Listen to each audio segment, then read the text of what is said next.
The three families of innate immune receptors we will be addressing as important in mediating antiviral immunity are the toll-like receptors, or TLRs, the Wrigg-like receptors, or RLRs, and the nod-like receptors, or NLRs.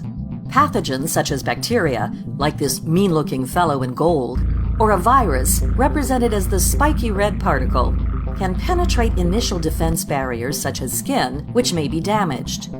The bug or virus can then enter the bloodstream through intercellular traveling and evading innate effector cells in the skin layers. In the bloodstream, we see the virus encountering a major innate effector cell, the macrophage or dendritic cell.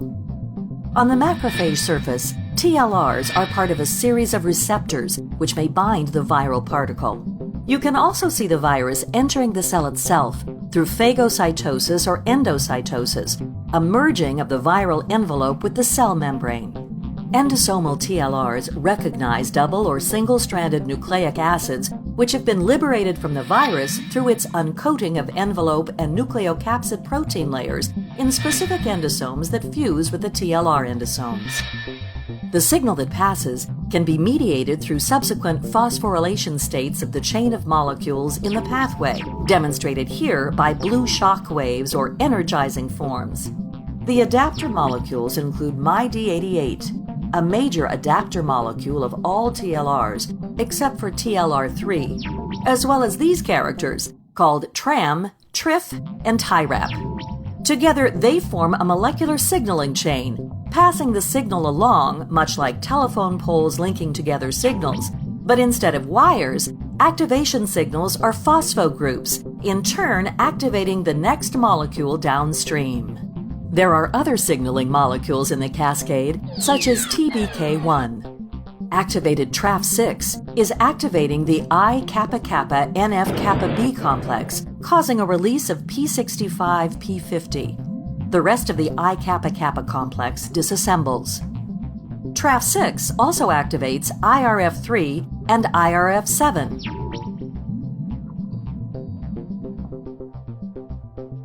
IRF3, IRF7, and NF-kappa-B are all transcription factors.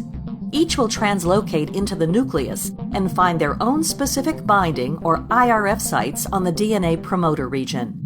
Each DNA promoter region controls different sets of antiviral factor expression.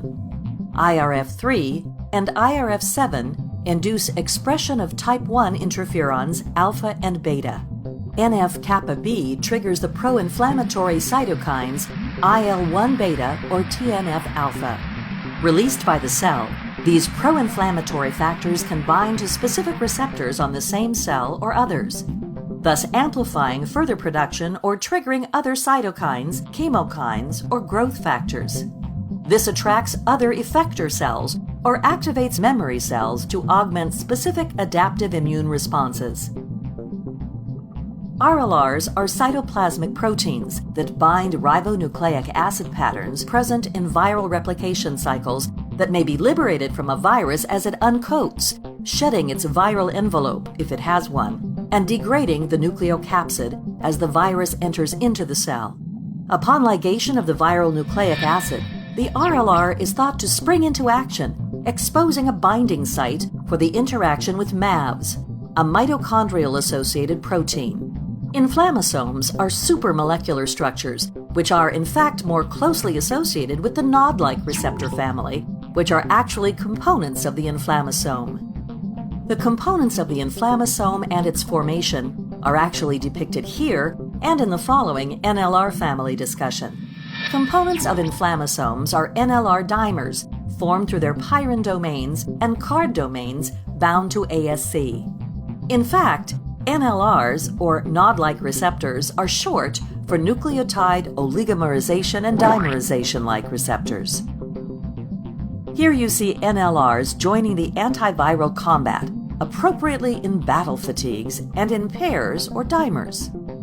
As shown here, the ASC molecule liberated from card-ASC association converts the pro-caspase-1 into an active caspase-1.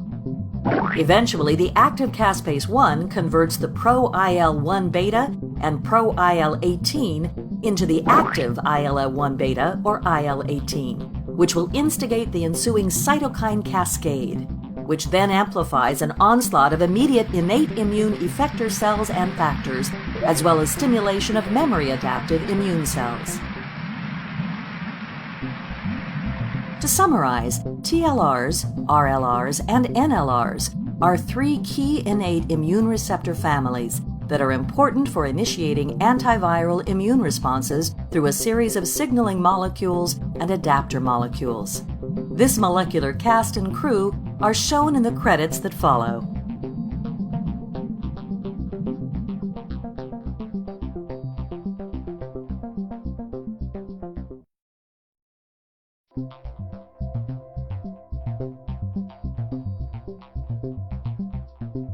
Thanks from Imgenix Corporation and Protein Lounge.